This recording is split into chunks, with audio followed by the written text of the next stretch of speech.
I want to show you two headlines from the exact same day because when you put them next to each other, they should make absolutely no sense. Headline 1. The American job market just came in dramatically weaker than expected. The economy added only 57,000 jobs last month, less than half of what forecasters predicted. And it gets worse. The previous 2 months got revised down by a combined 70 plus thousand jobs. So not only was this month weak, the recent past was weaker than what we thought too. By any normal reading, that's a bad economic report. Headline 2. From that same afternoon, the Dow Jones, one of the most watched stock indexes in the world, closed at an all-time record high. Not down, not flat, a record. So the economy looks like it's weakening and the stock market is celebrating. Most people look at that and assume somebody made a mistake or that the market is just irrational or rigged. It's none of these. There's a very specific, very logical wire connecting these two headlines. And once I show it to you, this stops being confusing and starts being one of the most useful things you can understand about how markets actually work. Let's get into it. Here's what I'm going to unpack for you. First, the mechanism that lets bad economic news become good news for stocks. The single idea that explains this whole paradox. Second, why it doesn't always work this way and how to tell the difference between bad news is good and bad news is just bad. And third,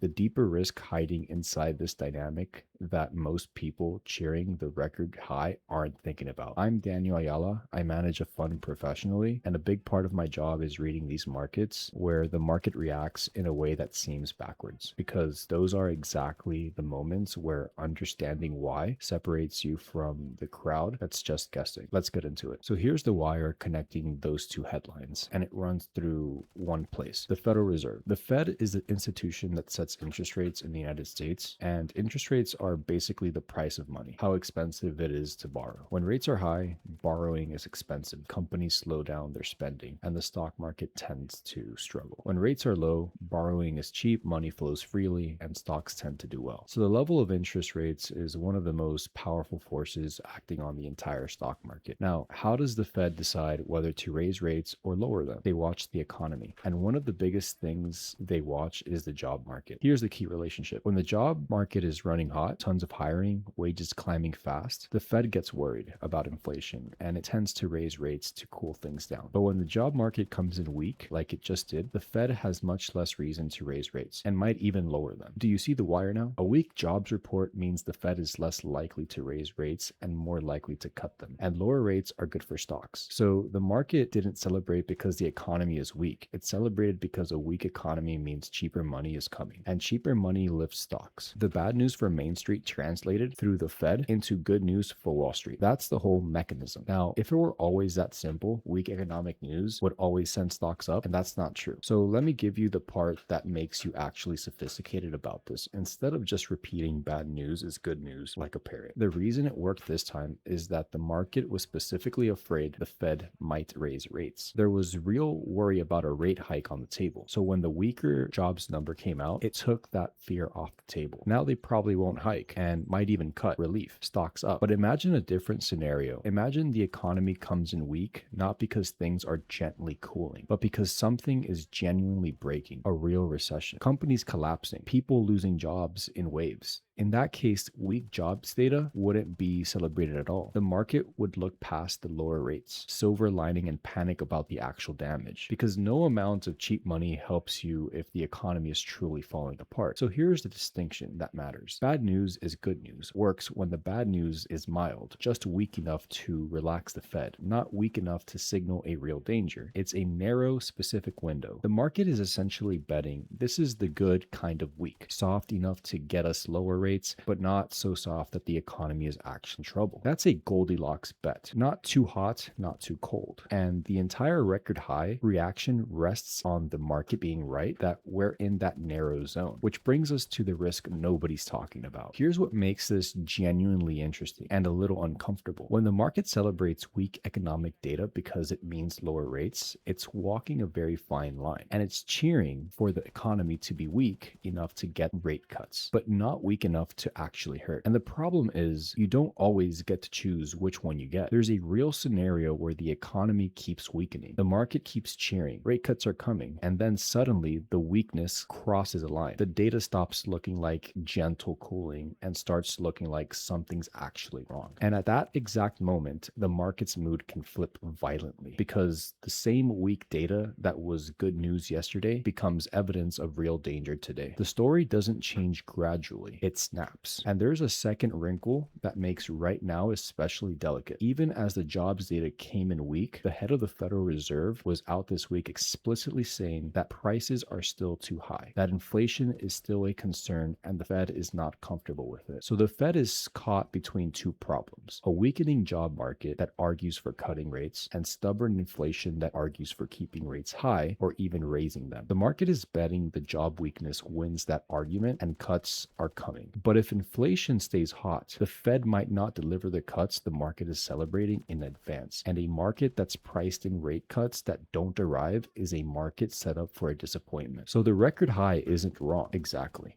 but it's resting on a fairly specific bet that the economy cools just enough and that inflation cooperates just enough for the Fed to ride to the rescue with lower rates. That's a lot. That's a lot of just enough stacked on top of a record high. And this points to something I want you to internalize because it's bigger than this one jobs report. Markets very often don't react to news based on whether the news is good or bad in itself. They react based on what the news means for the next move of the people in power. In this case, the Fed. The event is just the input. What the market actually trades is the reaction it expects from the decision makers. This is why you'll see the market do things that seem completely backwards if you only look at the surface. Bad economic news lifting stocks, a great earnings report tanking a stock, good news getting punished. In almost every one of these backwards moments, the explanation is the same. The market isn't reacting to the event, it's reacting to what the event changes about what happens next. Once you start watching the second layer, not was this good or bad, but what does this make the powerful players more or less likely to do, the market stops looking irrational and starts looking like a giant machine constantly repricing the future. That shift from watching the event to watching the implication is one of the biggest jumps you can make in how you read all of this. Now, let me be straight with you. I'm not telling you the market is about to crash because it's celebrating weak data, and I'm not telling you the record high is doomed. It's entirely possible this plays out beautifully. The economy cools gently, inflation fades, the Fed cuts rates, and stocks climb even higher on genuinely cheaper money. That's a real and even likely path. But it's also possible the weakness deepens, or inflation refuses to cooperate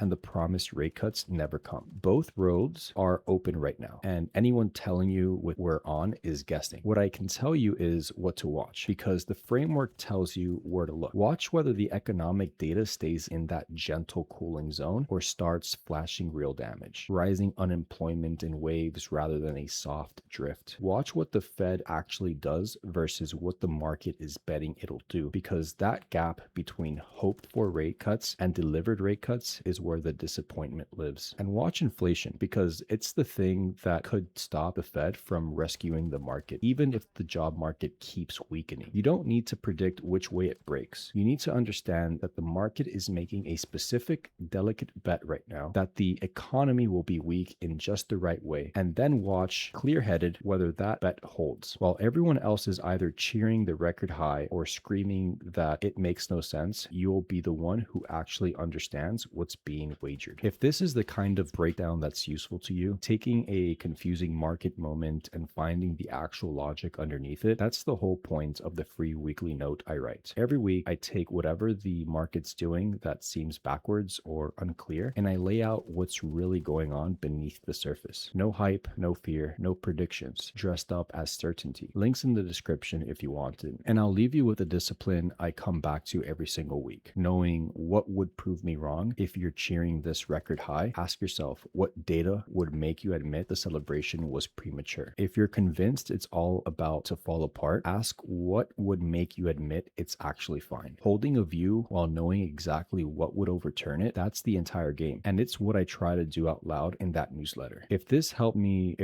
the market make a little more sense today, pass it to someone who saw those two headlines and just shook their head. The more people who understand what's actually happening underneath the surface, the better the whole conversation gets. I'm Daniel Ayala. Thanks for watching, and I'll catch you on the next one.